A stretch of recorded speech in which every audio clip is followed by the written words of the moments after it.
जैसे ही मैं इस स्विच को ऑन करता हूं, वैसे ही एक करंट फ्लो करना चालू कर देती है और ये फैन ये स्पिन करने लगता है। तो इसके अंदर होता है एक डिवाइस जो कि इलेक्ट्रिसिटी को कन्वर्ट कर सकता है रोटेशन मोशन में, और इसे हम बुलाते हैं इलेक्ट्रिक मोटर। और इसका इस्तेमाल हम काफ़ी जगह करते हैं, वॉशिंग मशीन में, ड्रिलिंग मशीन में, यहाँ तक कि इलेक्ट्रिक कार में भी। लेकिन यार बड़ा सवाल ये है कि देखो, करंट तो होता है फ्लो ऑफ इलेक्ट्रॉन्स, तो यार ये छोटे छोटे इलेक्ट्रॉन्स ये इस बड़े से पंखे को स्पिन कैसे कर पा रहे हैं? तो असल में सीक्रेट होता है मैग्नेट्स का।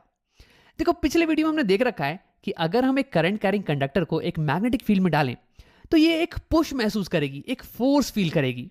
अब इलेक्ट्रिक मोटर्स ये इसी फोर्स का इस्तेमाल करके करंट कैरिंग कंडक्टर को स्पिन करवाते हैं।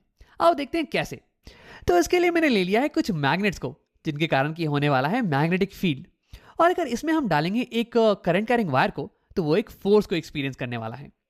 अब देखो, वैसे इस केस में मैं एक सिंगल करंट कैरिंग वायर के बजाय एक रेक्टेंगुलर करंट कैरिंग लूप का इस्तेमाल करने वाला हूं, जो कि कुछ ऐसा दिखेगा रेक्टेंगल के शेप में। वैसे तो मैं किसी भी शेप का इस्तेमाल कर सकता था, लेकिन रेक्टेंगुलर लूप को समझना ये थोड़ा आसान पड़ जाता है। अब हाँ, वैसे तुम्हारे दिमाग में एक सवाल उठ रहा होगा कि राम, यहाँ पे एक सिंगल करंट कैरिंग वायर के बजाय तुमने रेक्टेंगुलर लूप का इस्तेमाल क्यों किया है? तो देखो, ये तुम्हें क्लियर हो जाएगा थोड़े ही देर बाद। अभी के लिए तुम घबराना मत।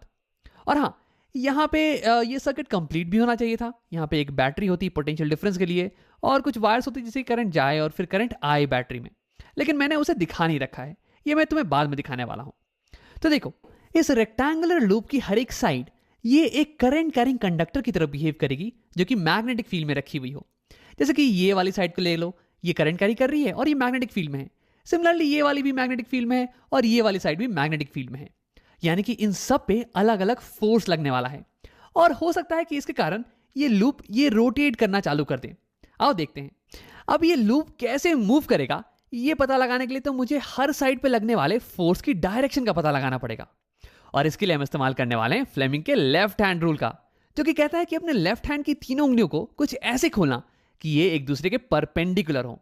तो उसके बाद थंब तुम्हें फोर्स की डायरेक्शन बताएगी, फोर फिंगर मैग्नेटिक फील्ड की डायरेक्शन बताएगी, और मिडिल फिंगर ये करंट की डायरेक्शन बताएगी, FBI। अब देखो,